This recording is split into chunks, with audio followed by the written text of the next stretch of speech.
Georges, bonjour. Vous savez, un enfant de Dieu n'a pas peur.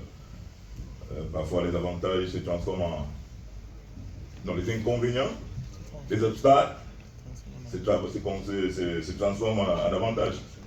Et rien n'est impossible à Dieu. Et tout concourt au bien de ceux qui aiment Dieu.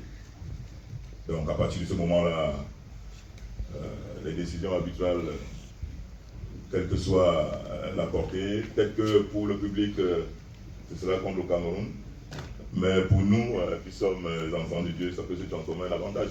Donc, on ne se pose pas ce genre de questions. On sait qu'il y a des très très bons arbitres africains qui font des très belles performances. D'ailleurs, on les voit dans les Coupes du Monde. Donc, nous sommes confiants. On sait que demain, l'arbitre va diriger son match comme il pense. Il est humain. Il peut se tromper de bonne foi. À nous de jouer. Nous sommes là pour galvaniser, pour manager nos joueurs sur le terrain. L'arbitre est là pour diriger la partie. Donc voilà. On ne se pose pas ce genre de questions. On s'entraîne pour venir donner ce spectacle au public et maintenant au public de juger. Bien, merci Nana. Vous savez, dans une compétition comme celle-ci, l'infirmerie est toujours visitée. Donc les joueurs ne sont pas toujours à 100%. Mais, il y a des bobos avec lesquels les joueurs peuvent jouer. Donc voilà, c'est vrai que Yongwa contre l'Afrique du Sud a eu une élongation, il est sorti avant la fin de la première mi-temps. Et je crois que le docteur Fosso est derrière lui et il est en train de se remettre. Donc on va l'observer cet après-midi à la séance qu'on aura. Comment il réagit, de même que Nakida. Donc voilà. Sinon, l'infirmerie est toujours bondée, il y a des gars qui viennent, ils sortent. Donc on essaye de manager, de gérer tout ça pour que, sur le plan psychologique, que les gars essayent de se mettre au-dessus des blessures pour représenter la nation. Je pense que ce genre de match, je ne sais pas quel discours on va tenir au gars, hein, parce que là, c'est les quarts de finale. On joue le pays organisateur, une grosse équipe avec non seulement des individualités très fortes, mais aussi avec un collectif aussi performant. Donc surtout que ça fait pratiquement, je ne suis pas historien, mais ça fait quand même très longtemps que le Maroc n'a pas perdu à la maison. Donc je crois que c'est une motivation supplémentaire. On n'aura pas de mots précis à donner aux gars, mais on va leur demander. Oui, comme vous pensez. Et, ce sera au mental. Donc voilà.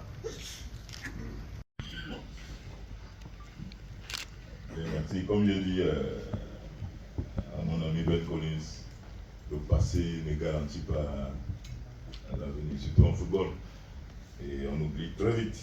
Vous pouvez être très très performant hier et aujourd'hui vous êtes au flop, on va vous critiquer. Donc, je pense que les confrontations qu'il y a eu entre les deux nations font partie du passé. Aujourd'hui, il y a beaucoup d'eau à couler sous les ponts. Le Maroc s'est structuré.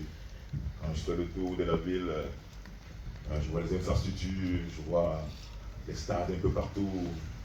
Donc voilà, on ne va jamais dire ici que le Cameroun est favori, parce que le Maroc est le favori naturel, demi-finaliste d'une Coupe du Monde. Donc voilà, pour nous, on sait qu'on aura un match difficile contre une très bonne équipe. On va essayer de les challenger. Voilà. Donc, le Maroc est le favori naturel.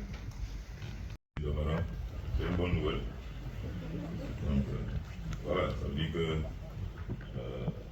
le Maroc va mieux se préparer pour nous donner le pion. Est-ce qu'on vient avec cet avantage psychologique? Je ne pense pas. Nous sommes dans notre bulle. Et tous ces enfants, ils sont jeunes, tous ces gars sont jeunes. Ouais, Kofan, 19 ans. Je vois Nakida, je vois le petit quand même, je vois tous ces jeunes-là qui peut-être n'étaient pas nés à ces années-là où le Cameroun gagnait le Maroc.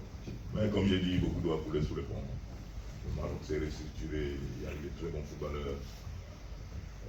Le meilleur joueur africain de la saison, c'est Achraf Hakimi. Donc, voilà. Donc, je pense que je vais insister là-dessus.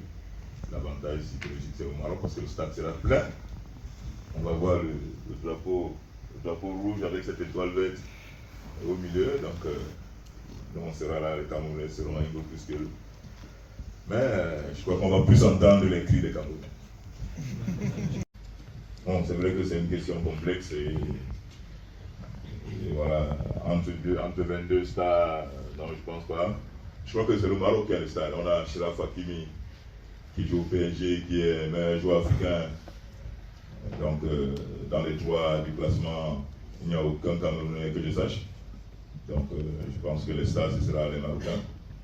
Nous, on va essayer de les challenger.